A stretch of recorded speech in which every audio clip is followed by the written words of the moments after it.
What's up everybody, Jeffrey McAvoy here. So good of you to be back. So here it is, a bit of a ride with the BMW K1200LT, which has received a good deal of positive comments through the previous videos, so thank you all for your input. I do realize right now that I'm not alone. There are more crazy people out there who buy these kind of bikes, so I'm very happy about that. Welcome to you if you're a new viewer to the channel. I do hope you'll like it here and that you'll find your worth of useful information.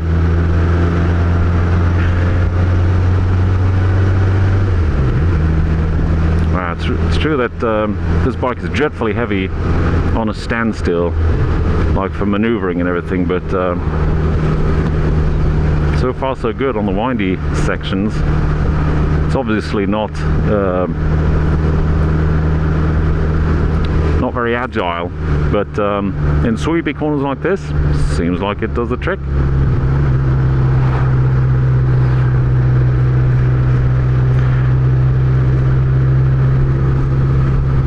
This is more like a real-life review of what it's like to buy a used motorcycle in this day and age. This right here is a 2004 model, so it's the Mark II. Has a few more gizmos than the Mark I. The dash, for example, has been redesigned. I'm not fond of this one though. I much prefer the Mark I version, which reminds me of the BMW E30 I used to own. But you know, this does the trick. And it has a whole bunch of things like this fancy screen device. Don't know if you can hear it, probably can, but there's the wind up in my face, so it's all good up until about 50 kilometers per hour. Then after you just have to bring it back up, because otherwise there's tons of wind in your face.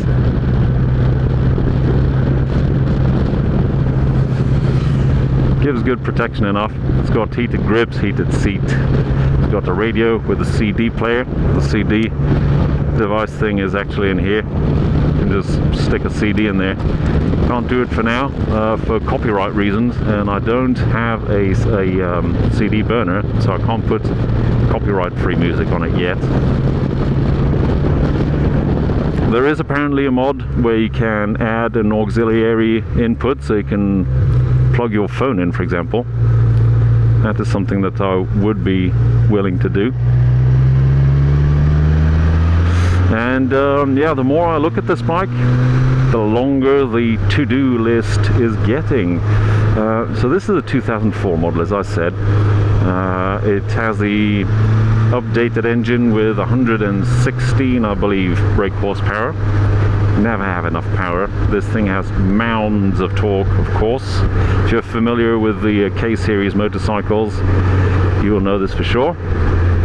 Many owners, from what I've read in the comments of the previous video, own a K1200RS and an LT. So that's why I'm saying I'm not the only nutcase around here, which is comforting.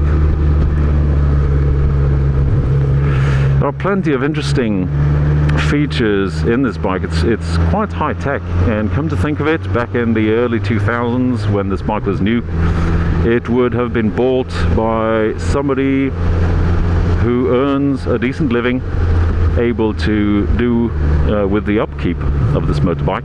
It is a BMW, so it is expensive to run. Bear that in mind, and you will soon find out as I explain how this to-do list is getting longer and longer.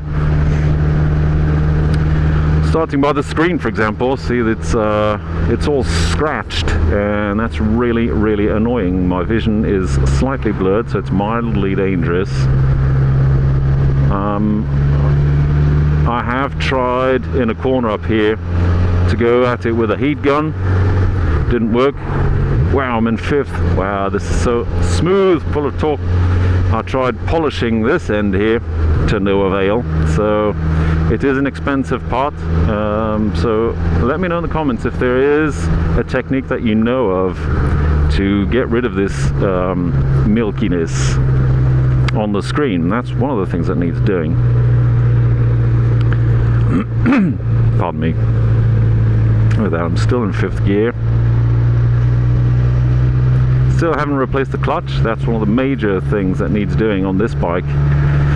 And one of the while I'm at it kind of jobs. So while I'm at it, I'm going to, the rear, the final drive is going to need working on. It's got that what is referred to as the cowbell noise. That's from the United States. You know, they have a tendency to call things other than what they really are. So it has the cowbell syndrome. The Americans call this part the stingray. Looks nothing like a stingray, but there you go. I digress. So on the list is the clutch. I'm going to redo the final drive. I am going to address and recondition the hydraulic center stand, which is a brilliant feature on this bike, which did not come standard on the Mark 1. It is possible to retrofit. I will go through that with you guys in a later video. I believe there's an issue with the steering damper because it's not damping much. I can feel it. There's a lot of feedback going on in the steering. There's a brake hose leaking, or seeping, more like sweating as it were, at the front. I did see that when I went to see the bike and when I viewed it before buying, so I knew that was something that needed doing, but I was unaware of the slipping clutch and whatnot. Another thing that needs doing, there are only 2 out of the 4 loudspeakers which are working, so I'm going to address the wiring, or I don't know, test these, I don't know, see what's wrong with that. And the list just goes on and on. Plenty of tiny things which come along nearly 20 years after this bike rolled off the production line. Now I'm nearing the 80,000 kilometer mark, so the timing chain needs replacing. That means that the camshafts need to come off, which also means that the camshaft, the valve buckets as they were, it's the shimming system for this motorbike, are going to be probably going to need changing while we're at it, you know. So the next video, or at least the video about the maintenance of this bike, is going to be epic. It's going to be huge. I'm going to try and make the entire video in one single episode, and hopefully start a series about, you know, repairing motorbikes. Why not? For reasons which I will not delve in for too long. It appears that I'm going to be out of a job soon because the owner of the company I work for is very sick, and he's unable to run the company, and there's nobody else to take care of running the company, so that's why it's probably going to close. So I should have a bit of time on my hands, I hope. I don't know. I'm not sure what I'm going to do yet. Anyway, I'm not going to delve into that and bore you with bad news. At any rate, I do hope that you enjoy this video, and let's enjoy just, you know, a bit of riding. And for those of you who are not aware, I do have a Patreon account, so you may hop onto there, and if you find these videos of value to you, like the maintenance videos and stuff like that, and you like what you see, make sure to go check it out. Maybe you could find it interesting to subscribe to Patreon and help me find an alternative to just plainly losing my job. The other interesting options that this bike has, which are really cool, even in this day and age, is the GPS. It has definitely aged quite a bit. The display was top-notch back in 2000, 2003, 4 at most. So it's definitely out of date, but it tells you where you're going. That's what a GPS is made for. So, you know, doesn't matter. Has cruise control, which is pretty cool. Tried that on the motorway earlier. Was really convenient. And it's so heavy that the brake system is highly specific in that when you apply the front brake, it also brakes on the rear, which is excellent for stability. And there's no diving down. That's with the what do they call it, paralever system at the front. Pretty cool.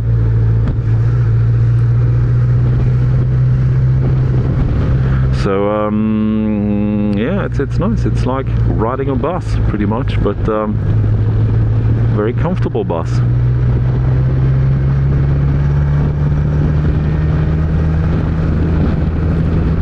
Isn't this nice? The sun is blazing. Sunny Sunday afternoon.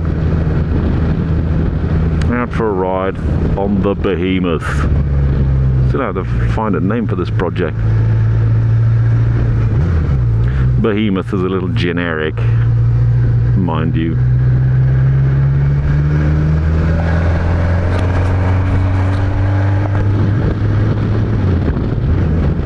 I really have to go over the list of things that this bike has to offer. It's really amazing.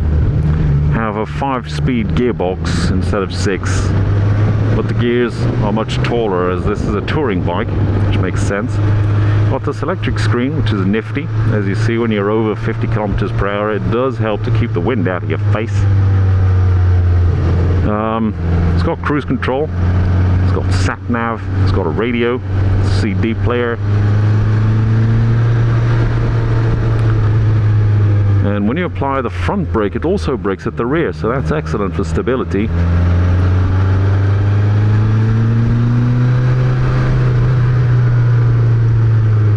So you don't really have to use the rear brake.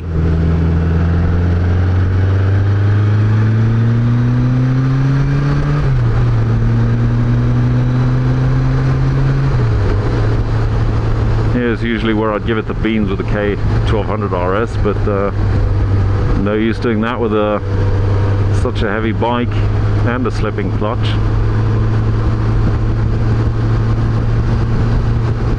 There's a lot of wind noise. I hope that the mic's not picking it too much.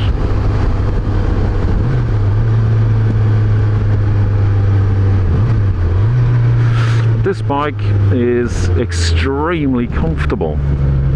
And when, I mean, I'm not overdoing it in any way. Trust me, it is so comfy. You can ride this thing all f***ing day.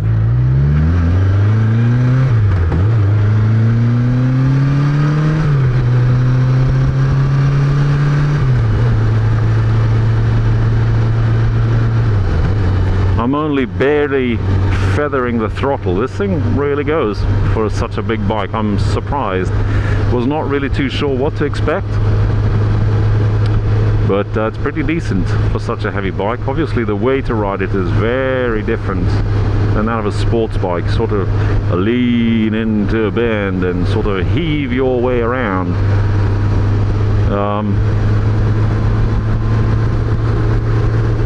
But it's honestly not that bad. This is the first long ride which I'm taking with this bike, because I'm still not convinced about keeping it. I'm not sure this is really my type of thing now that I have it, but still, the idea with the upcoming maintenance video, because I did decide to keep it, is to make sure that I can sell it on and at least break even on the costs. So I haven't broken it down yet into specific sections. I know it's going to be expensive because there's a lot of work to be done, and And by making these this upcoming service video with the clutch, the timing chain, so on and so forth, I do hope to empower you ladies and gentlemen out there to have a crack at it yourself and to not be afraid of buying a used BMW, because they are brilliant bikes. They are absolutely fantastic, and since the upkeep is expensive, it's good to either secure a more expensive second-hand bike which has, you know, low mileage and documented service history. And if you feel a little more adventurous and up for a challenge, then you can buy the second cheapest on the market, like I just did. But then you're really opening a can of worms. Yeah, let's try the cruise control. Put it on. It's set. Release the throttle. And you go. You can relax and enjoy the ride. If you want to disconnect it, you can ring the throttle as if you were shutting it. There you go. And then it stops. Hit the resume button. Oop. And it's not resuming. Okay. Why are you not resuming? Oh, damn it. Okay. It worked earlier. I don't know. You just have to learn to live with things like this. So, okay. We'll do it again. About this speed, that's good. Set. And you're off. And it is fantastic. It makes it so comfy. You can just sit on this like cushy seat and enjoy a bit of the scenery. Not too much. Stay focused on the road. But there you go, just powering on effortlessly through the country roads. Isn't that nice? Oh man, this is reminiscent of the United States, but trust me, here in Belgium it's extremely rare to have such a lengthy stretch of straight road. It's in an appalling state. That is mainstream though.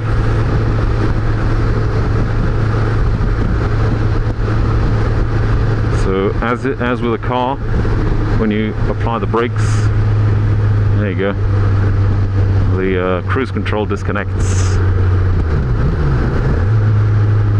Should have taken the motorway. Whoa, okay, that was some crosswind. Holy shit, that was scary. Okay, I was not ready for that. Okay, so this thing has a lot of surface for the wind to contact, so yeah, it is sensitive to crosswinds, I can guarantee you that. Jesus, that scared the bejesus out of me. I just felt the bike going. That was nuts. Oh yeah, on the list of to-do things, the fuel gauge doesn't work properly.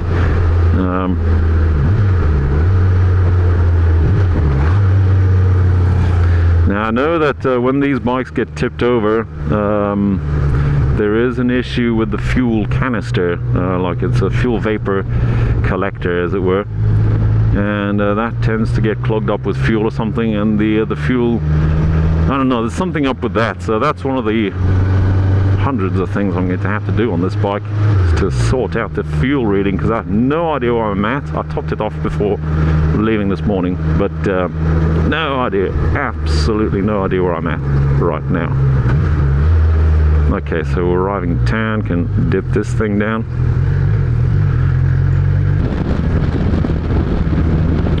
I'm feeling the suspension to be extremely hard. Now I do know that the suspension at the rear is adjustable, fully adjustable. Very smart system with a hydraulic piston. I'll show you in due course. And I have no idea where it's set right now, but I can guess that it was set for fully loaded riding, like with a pillion and baggage for 2 for a week or something, which I'm never going to do for sure.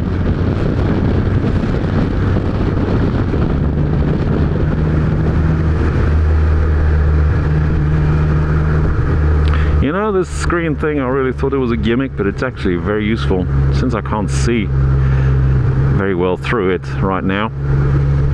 Whenever I'm around or under 50 kilometers per hour, I just bring it down so I can see above it.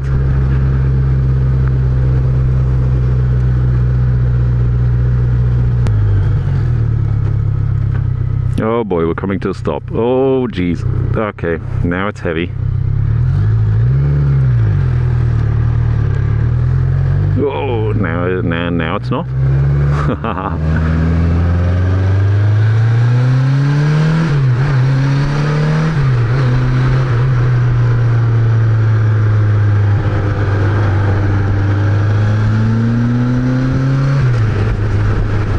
So the gearing is quite tall on this bike, but it's not a problem, and it is, however, not a wonder that the clutch is slipping by now, because it does require quite a bit of slippage to get it moving.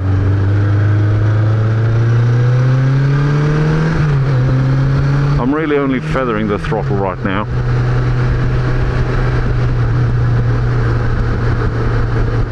Tires are better than on the K1200RS, which are worn dreadfully. If you have any recommendations for tires, by the way, for a heavy touring bike, please let me know in the comments, because I'm going to have to change these while I'm at it. And I'm looking for recommendations, so please let me know. What do you wear? What does your K1200LT wear for everyday touring? Whoa, okay. Section of tighter bends here. Thankfully the road is nice and hot. Whoa, man, this feels weird. You really have to get used to this slow. There you go, in and out. I'm really not used to this kind of riding, but it's interesting. Uh-oh, there's a problem. I have a problem.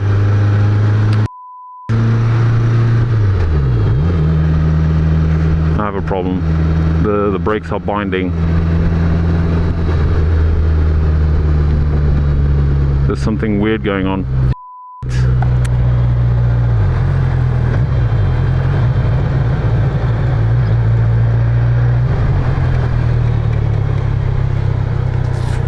Something feels off.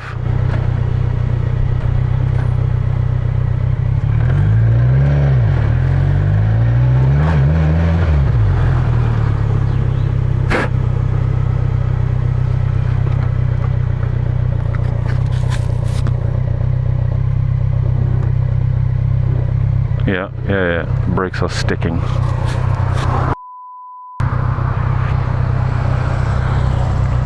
Okay, check out the reverse. There we go.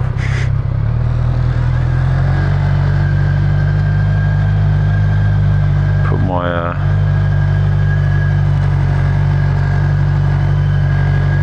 at least I have a spot in the shade here.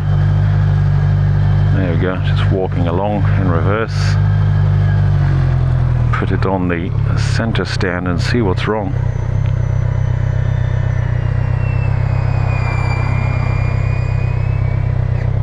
There we go. Okay. Oof, what's going on? Yeah, got the brake binding in the front. Yep. Yeah.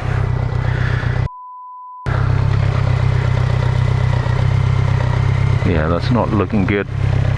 Oof, yeah.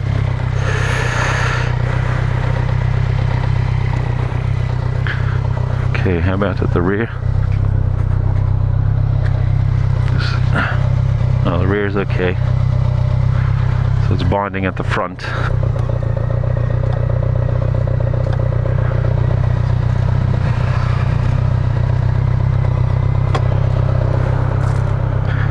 Okay.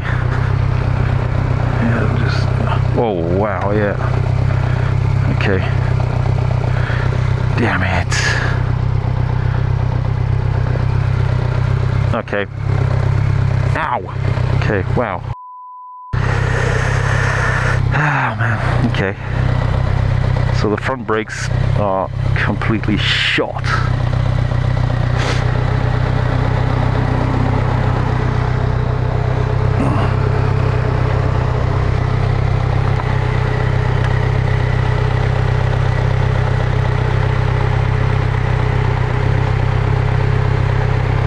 Yeah, okay.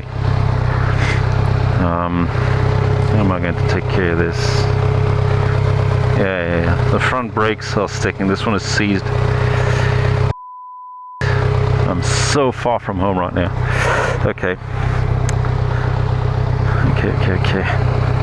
Let me just see if I can free this up. Ew. I have no tools with me.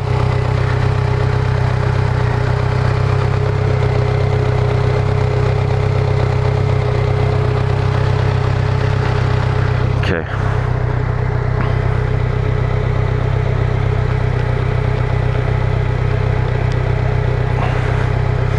Seems to be freeing up.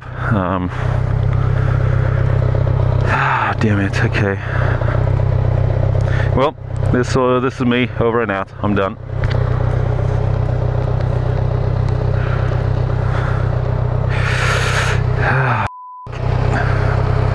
Yep. Okay, it's freeing up. Okay.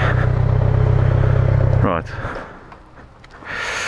Well, that's me saying over and out. Brakes are done. Brakes are shot. Still running. Yep.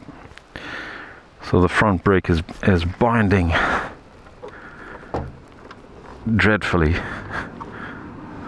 So this is no good. No good at all. It's okay, well, thank you all so much for watching. Much appreciated. I'll see how I do to head back home. And I'll be catching you all in the next video where we're definitely going to be sorting out the front brakes. Okay, thanks everybody. Peace out. Goodbye.